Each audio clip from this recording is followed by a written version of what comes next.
नमस्कार मित्रों, मैं आपका रवि शर्मा। दिल्ली के मुख्यमंत्री अरविंद केजरीवाल के जेल जाने के बाद आज सुबह जो प्रेस कॉन्फ्रेंस की गई उनकी धर्मपत्नी जी द्वारा, अब मुझे तो ऐसा लगता है कि अरविंद केजरीवाल जी की कुर्सी पर बहुत जल्दी सुनीता केजरीवाल जी बैठने वाली हैं। और अरविंद केजरीवाल जी जो भ्रष्टाचार का दूसरी पार्टियों पर आरोप लगाते थे, आज वो खुद अरविंद केजरीवाल और उनकी पार्टी उस भ्रष्टाचार में पूरे तरीके से डूब चुकी है। और दूसरा आरोप लगाते थे इस देश में परिवारवाद का। और अरविंद केजरीवाल के लिए आज प्रेस कॉन्फ्रेंस उनकी धर्मपत्नी जी करने आई, ना कि पार्टी का कोई कार्यकर्ता। और उसमें ऐसी बातें की गई कि अरविंद केजरीवाल ने देश के लिए ऐसा ऐसा बोला है।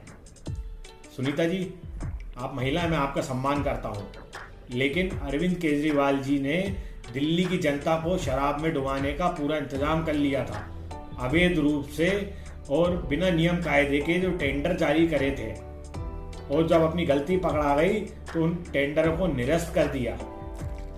आप सुनीता जी जेल जाएं और अरविंद केजरीवाल से ये भी पूछ कर आए कि मनीष सिसोदिया, इन लोगों को जमानत अभी 1 साल से क्यों नहीं मिल पा रही है, और पार्टी के पूरा शीर्ष नेतृत्व आज जेल की सराखों के पीछे क्यों हैं। अरविंद केजरीवाल जी जो इस देश में सबसे बड़ी ईमानदारी का ढोंग करते थे, वो बड़े अपने आप को ईमानदार नेता मानते थे, क्या मजबूरी थी आप कांग्रेस के साथ हाथ मिलाना पड़ा। वही ये कांग्रेस है जिसको आप पानी पी पी कर गाली बकते थे और भ्रष्टाचारी बताते थे। इनके नेताओं के खिलाफ आप आज शब्दों का और भ्रष्टाचारी होने का प्रमाण एक हाथ में कागज लिए घूमते थे। कहाँ गए वो कागज अरविंद केजरीवाल जी? अब वो कागज भी नहीं है आपके पास, क्योंकि आप खुद जेल में हैं। लेकिन आपको जो बचाने में राजनीतिक पार्टियां लगी हुई हैं, वो अपने आप को भ्रष्टाचार के जो केस आपने इन पे आरोप लगाए थे, वो भी उन पे आप सिद्ध नहीं कर पाए।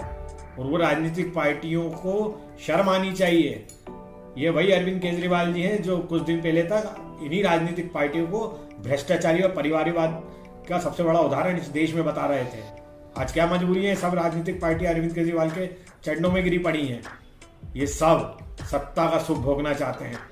सिर्फ मोदी का खौफ है कि मोदी इस देश में भ्रष्टाचार होने नहीं देगा। और आज आपके नेता और आपके गुरु रहे अन्ना हजारे जी का भी आज बयान आया, देख के पीड़ा हुई कि उनको भी शर्म आ रही कि अरविंद केजरीवाल जी इतना बड़ा भ्रष्टाचार करने के बाद भी अपने पद पे बने हुए हैं। और आपके नेता कहते हैं सरकार के जेल से चलाएंगे। सरकारें जेल से नहीं चलती अरविंद केजरीवाल जी, जेल से गैंग चलती है। और जो आपकी गैंग संजय सिंह, मनीष सिसोदिया, आप, सत्येंद्र, ये लोग जेल में बंद है। ये आप मिलके आप दिल्ली की जनता को बेवकूफ नहीं बना सकते, और नवाज सरकार चलाने इस देश की और दिल्ली की जनता देगी आपको।